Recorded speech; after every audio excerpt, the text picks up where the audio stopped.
ना बेटा, लेकिन एक चीज़ है इसमें, एक चीज़ मिसिंग है अभी भी। अगर मैं दोबारा इस कोड को लिखूँ, मैं इस कोड को दोबारा लिखता हूँ जो मैंने लिखा हुआ था। ये हमने आपको पता लिखा हुआ था।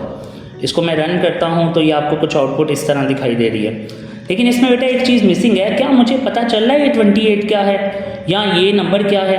तो बेटा कंप्यूटर साइंस क्या, दुनिया की हर चीज़ में एक कंसेप्ट फॉलो होता है कि जहाँ पर भी डाटा होगा उसको लेबल करना ज़रूरी है। लेबल का मतलब है कि डाटा का नाम होना चाहिए। Welcome to Computer with Salman. I am Salman Ahmed, a young passionate programmer and a computer science teacher. Let's learn, build and grow together. अस्सलाम वालेकुम dear students and welcome back to another video. अच्छा बेटा, जैसे कि आप जानते हैं कि लास्ट वीडियो में हमने वेरिएबल्स के बारे में पढ़ा था, और अगर आपने वो वीडियो वॉच आउट नहीं की तो उस वीडियो का लिंक बेटे आपको ऊपर शो हो रहा होगा, आप उस पर क्लिक करके इस वेरिएबल के टॉपिक को जान सकते हैं। क्योंकि बेटा आज हमने इसको फर्दर एक्सप्लोर करना है वेरिएबल्स को ही, तो इट इज़ क्वाइट इंपॉर्टेंट आप इस वीडियो को प्रोसीड करने से पहले आप उस वीडियो को वॉच आउट जरूर करें। तो बेटा अब इसको फर्दर प्रोसीड करते हैं। आपको याद होगा कि हमने लास्ट वीडियो में वेरिएबल्स के अंदर डिफरेंट डाटा को स्टोर किया था। लेट सपोज आपको मैं कहता हूँ कि ये आपके पास डाटा है, आपने इसको स्टोर करना है। फॉर एग्जाम्पल लेट सपोज ये आपका नेम है, ये आपकी क्लास है, लेट सपोज ये आपकी एज है और ये आपका फ़ोन नंबर है। Let suppose that is just a random number. आपको पता आपने गूगल पे जाना है, आपने लिखना है बच्चे यहाँ पर पाइथन कंपाइलर लिख लें। ये पहली वेबसाइट आपने ओपन कर लेनी है प्रोग्रामिंग्स की, ये मैं आपको हर वीडियो में बता चुका हूँ। यहाँ पर हमारे पास जो टारगेट है, हमने क्या क्या प्रिंट करना है वो है बेटा नेम, क्लास, एज और फ़ोन नंबर। पहले तो आप सिंपली प्रिंट के अंदर ये सब कुछ लिख रहे हैं, तो लाइक मैं यहाँ पर लिख लेता हूँ सलमान, उसके बाद इसी तरह मैं इसको रिपीट कर लूँगा तो ये मेरा सारा प्रिंट हो जाएगा। दूसरा मुझे क्या चाहिए, मुझे क्लास चाहिए, तो ये बेटा सिंपली हमारे पास आउटपुट आ जाएगी। लेकिन अब आपने इस डाटा को स्टोर करना वेरिएबल्स के अंदर, क्योंकि हमने जो कंसेप्ट पढ़ा है वो है वेरिएबल्स का। अब आपने बेटा डाटा स्टोर करना है वेरिएबल्स के अंदर, तो हमारे पास नेम चाहिए, तो मैं एक नेम का वेरिएबल ले लेता हूँ, उसमें मैंने स्टोर कर लिया सलमान। उसके बाद मुझे स्टोर करनी है क्लास, तो क्लास का वेरिएबल ले लिया, इसमें मैंने स्टोर कर लिया 10। मैं आपको एक चीज़ बता दूं कि आपको कैसे पता चलेगा कि किस में आपने डबल कोट्स लगाने, किस में नहीं लगाने। याद रखिएगा मैंने जैसे बताया स्ट्रिंग हमेशा डबल कोट्स में आती है। और स्ट्रिंग क्या होता है, मिक्स अप डाटा, जहाँ पर डाटा आपका मिक्स हो जाए। यहाँ पर देखें बेटा ये अल्फ़ाबेट भी हैं और नंबर्स भी हैं, ये मिक्स डाटा है। या पूरा का पूरा अल्फ़ाबेटिक डाटा होगा तो उसको आपने हमेशा किसके अंदर लेना है, स्ट्रिंग के अंदर लेना है। और अगर खाली न्यूमेरिक डाटा तो उसमें बेटे आपने कभी भी डबल कोट्स नहीं लगाने। जैसे कि यहाँ पर तीसरी जो रिक्वायरमेंट है वो एज है और फिर फ़ोन नंबर है। तो मैं यहाँ पर एक और वेरिएबल ले रहा हूँ एज के नाम से, यहाँ पर मैंने एज स्टोर कर ली। देखें बेटा इसमें मैंने कोई भी डबल कोट्स वगैरह नहीं लगाए।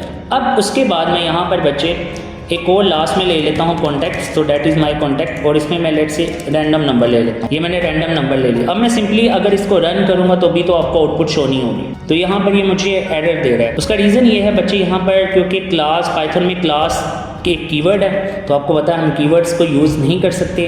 तो लेट से इस वेरिएबल का नाम मैं ले लेता हूँ CLS ले लेता हूँ, क्लास के नाम से इस तरह ले लेता हूँ CLSS। ठीक है, यहाँ आप C को बड़ा लिख लें। अब इसको मैं अगर रन करूँ तो अभी आपको कोई आउटपुट शो नहीं होगी, क्योंकि बेटा आगे मैंने इसको प्रिंट नहीं किया। तो मैं अब इसे प्रिंट करता हूँ। तो पहली चीज़ मेरे नेम में स्टोर है, दूसरी मेरी स्टोर है बेटे क्लास में, डैट इज़ CLSS। देन हमारे पास है प्रिंट और उसके बाद age, and then the last one is contact, and that's it. अब मैं इसको रन करता हूँ। Here you can see that बेटा आपके पास सिंपली क्या आ गई, आउटपुट आ गई। उसके बाद बेटा मैं इसको इस तरह भी प्रिंट कर सकता हूँ। अगर आप चाहते हैं आप एक लाइन में प्रिंटिंग कर सकते हैं। फॉर एग्जाम्पल मैं इसको इस तरह भी प्रिंट कर सकता हूँ। मेरे पास पहले नेम है फिर कॉमा। जब आपने एक ही लाइन में प्रिंटिंग करनी हो ना तो बेटा हर एक वेरिएबल को आपने सेपरेट करना है कॉमा से। और बेसिकली मैं बताता हूँ इस कॉन्सेप्ट को हम क्या कहते हैं। ये क्लास आ गई, ये मेरी एज आ गई और ये मेरा कॉन्टैक्ट आ गया। अब मैं इसको पहले रन करता हूँ। ये बेटे आपको एक लाइन में दिखाई दे रहे हैं। अच्छा, अब ये कॉन्सेप्ट क्या कहता है बेटे, याद रखिएगा कंप्यूटर साइंस में, मैं पाइथन की बात नहीं कर रहा, ये हर लैंग्वेज का सेम कॉन्सेप्ट है। आपको पता है जब मैं कंप्यूटर साइंस बोल रहा हूँ इसका मतलब I am pointing to all the languages. हर लैंग्वेज का बेटा ये सेम कॉन्सेप्ट है कि जब आपने एक से ज़्यादा आर्गूमेंट लिखने हैं, बेसिकली बेटा इनको हम आर्गूमेंट्स कहते हैं। और आर्गूमेंट्स में क्या क्या चीज़ें आ जाती हैं, आपका कोई वेरिएबल, यहाँ कोई स्ट्रिंग से मुराद है, मे बी आपने कुछ डबल कोट्स के अंदर लिखा हो, ये भी एक आपका क्या होगा, आर्गूमेंट होगा। यहाँ बेटे कोई फॉर्मूला, मे बी आपने कोई फॉर्मूला लगाया हो लाइक x+y, तो ये सब कुछ किस में आएगा, आर्गूमेंट में। और जब एक से ज़्यादा आर्गूमेंट लिखते हैं तो इसको हम कहते हैं आर्गूमेंट लिस्ट। ये मैं इधर कमेंट कर देता हूँ, that is actually argument list, so that is called argument list. Comment में बताइएगा बेटे कि मैंने जो आर्गूमेंट लिस्ट के बारे में बताया आपको क्या समझ आई है।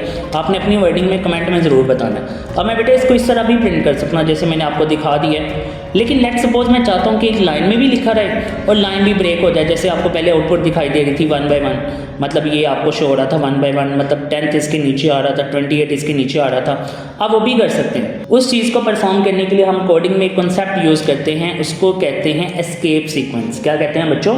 Escape sequence. ये सी लैंग्वेज का एक कॉन्सेप्ट है, आप पाइथन में इम्प्लीमेंट कर सकते हैं। उसको कहते हैं एस्केप सीक्वेंस।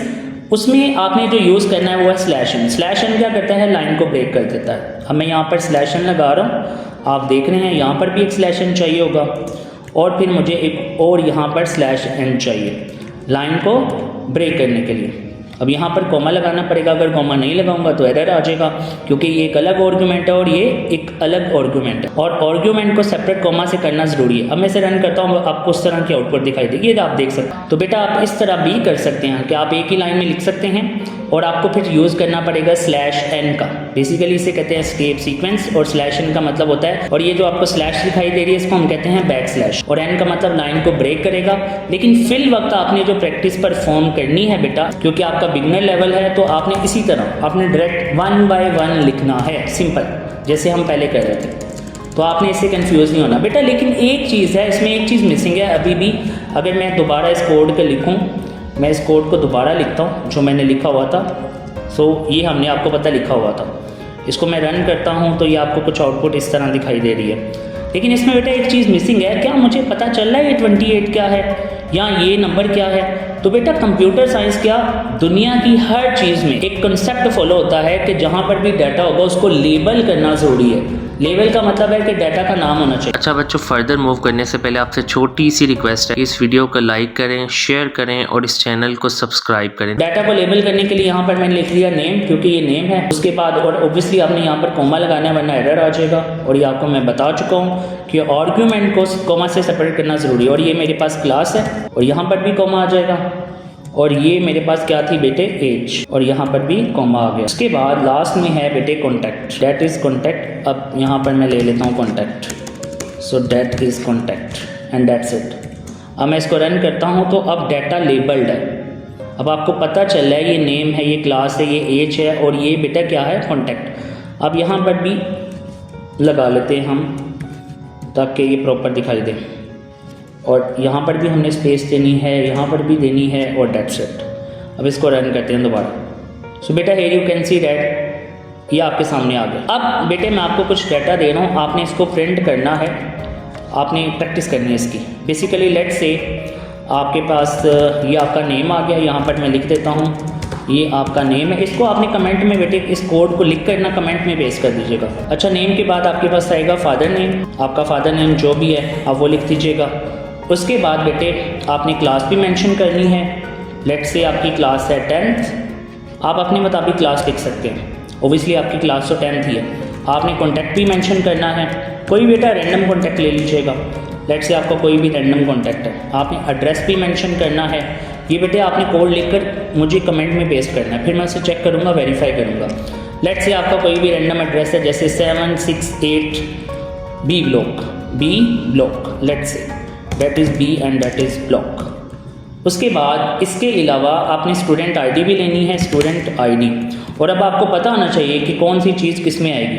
अब आपको पता है कि मैंने साथ साथ एग्जांपल भी दे दी है कि नंबर्स है, आपको पता आपने कहाँ स्ट्रिंग लगाना है और कहाँ पर स्ट्रिंग नहीं लगानी, मतलब कहाँ पर डबल कोट्स लगाने, कहाँ पर डबल कोट्स नहीं लगाने। तो बेटा आपने इसका प्रोग्राम बनाकर कमेंट में पेश करना और फिर मैं उस कोड को चेक करूँगा और फिर आपको वेरीफाई भी करूँगा कि क्या आपका कोड ठीक है कि नहीं।